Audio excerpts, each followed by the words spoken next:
vous avez assisté à la troisième pièce donc, du festival de Villiers-sur-Seine.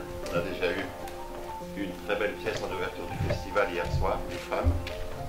Et puis cet après-midi, une petite pièce pour enfants, Garder à la Rose des Sables.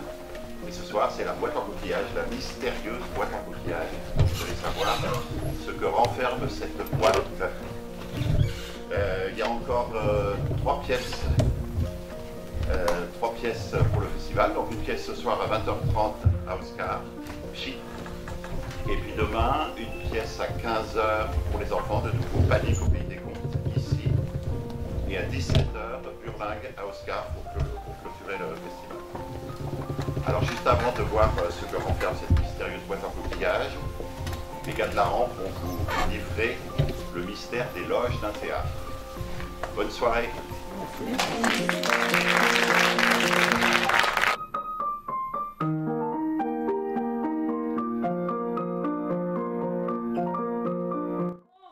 Vous deux, j'ai deux mots à vous dire. Allons bon, qu'est-ce qui se passe encore?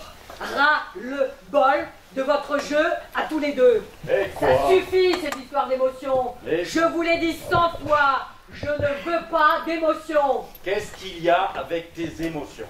Le texte. Le théâtre, c'est des mots, c'est pas des émotions. Vous ne respectez pas le texte. Oh, mais tu nous fatigues. T'as bien vu? Ils ont applaudi, ils ont ri, ils ont pleuré. C'est le principal, non? Ah, ça, sûrement pas. Le principal, c'est d'éduquer les gens, d'éduquer le spectateur. Il doit repartir avec la tête pleine de questions et d'interrogations sur ce que l'auteur a voulu dire. On n'est pas là pour les faire rire ou pleurer, on est là pour les faire réfléchir. Il y en a pas mal qui n'avaient pas envie de réfléchir ce soir. Tu as vu le nombre de gens qui sont partis à la fin du premier acte? Ils sont allés réfléchir ailleurs. J'ai compté, il restait 7 personnes à la fin de la pièce. Eh bien, je suis fière, moi, de jouer pour 7 spectateurs. Je suis fière d'être là pour eux, pour leur apporter ce qu'ils viennent chercher. Et s'il n'en restait qu'un, je serai là. Je serai là pour lui seul. Oui, enfin, quand je pense que mon cachet est proportionnel à la recette, moi, personnellement, je n'aurais pas craché sur quelques dizaines de spectateurs en plus. Oh, bien sûr. Toi, tu ne penses qu'au fric, une fois de plus. Mais tu ne comprends pas que c'est le petit nombre qui fait la qualité d'un public.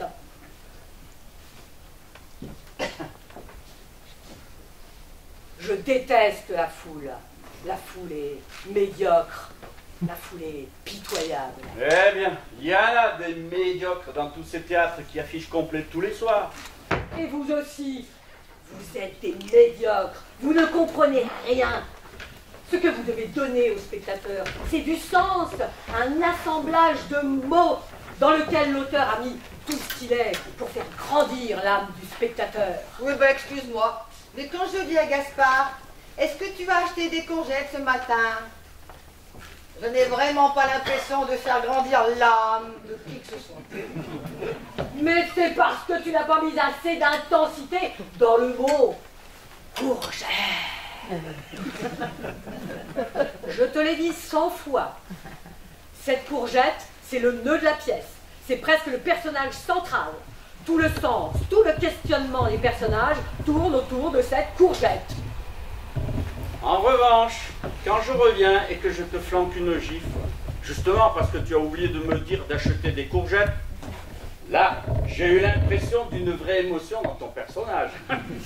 Mais justement, c'est ce que je ne veux pas. Cette gifle, ça doit être un geste anodin qui ne doit dégager aucune émotion. C'est avec elle que le spectateur doit comprendre tout ce qui se joue entre les deux personnages. Tu y as mis trop de toi, Gaspard. Ce n'était pas une gifle neutre. C'était une gifle qui voulait faire mal. Et ce n'est absolument pas ce que je vous avais demandé en répétition. Oui, j'ai bien senti, Gaspard, que ce n'était pas une gifle qui voulait me dire « je t'aime ». Je ne sais pas pourquoi. Mais on s'en fout des « je t'aime ». On doit donner de l'intelligence aux gens, pas des sentiments. Les sentiments, ils n'ont que ça dans leur vie médiocre. faut leur montrer que dans la vie, il y a autre chose. Et que cette autre chose, il n'y a que le théâtre qui peut leur apporter. Eh bien, je ne suis pas sûre qu'une gifle donnée par un mec qui tabasse injustement sa femme et qui se trompe en faisant les courses soit le meilleur moyen de rendre nos 7 inconditionnels beaucoup plus intelligents. Excuse-moi. Et même si cette gifle a été écrite par Madame Margot Carmélon. Ah, ne remets pas mon texte en cause, hein. Tu sais que je déteste ça. J'y ai passé 3 ans de ma vie sur ce texte. C'est mon enfant, ma descendance, mon héritier. Tous les mots sont choisis, remis en cause, réfléchis, pesés 100 fois.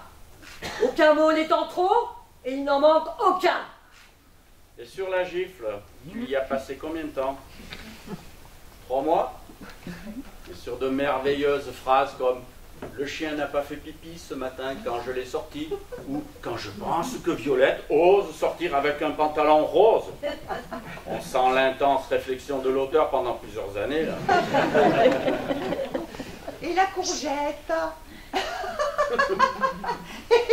Combien de temps as-tu passé sur ta courgette?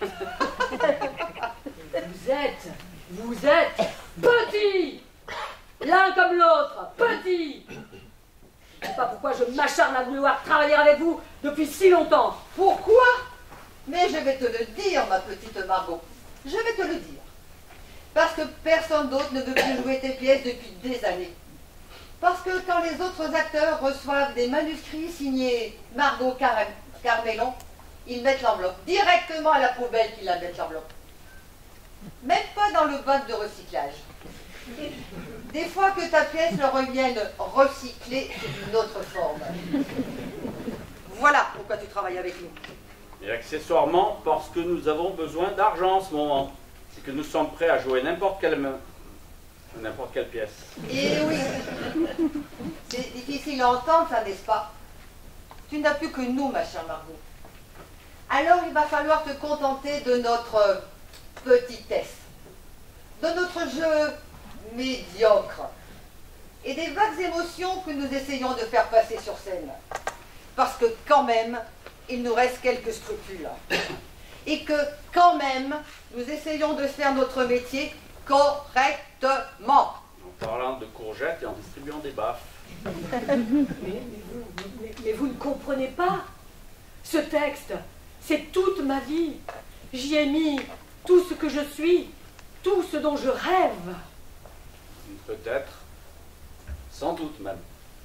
Mais il faut y faire. Hein. Tout le monde n'est pas toi, tout le monde ne peut pas être à ta place. Les acteurs comme les spectateurs.